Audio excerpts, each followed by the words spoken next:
छछे त्रिपुरारी यात्री अयाचित नाम जप यात्री अयाचित नाम जप हम गीत बतहि गावे छी बात हमर मिथिला नगरी बात हमर मिथिला नगरी हम गीत बतहि गावे छी बात हमर मिथिला नगरी।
अवसर गीत हर विधि अवसर गीत हम गीत गावे छी अच्छास हमर मिथिला नगरी अच्छास हमर मिथिला नगरी हम गीत गावे छी अच्छास हमर मिथिला नगरी।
संस्कार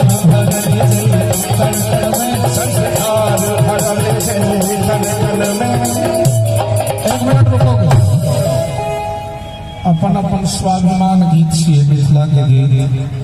हमर अहाँ के जन्म एते जननी जन्मभूमिश्च स्वर्गादपि गरीयसी।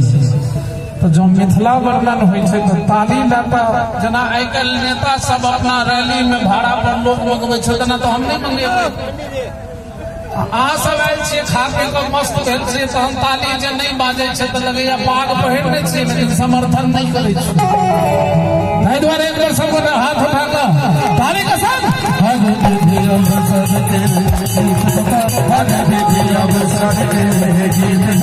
हम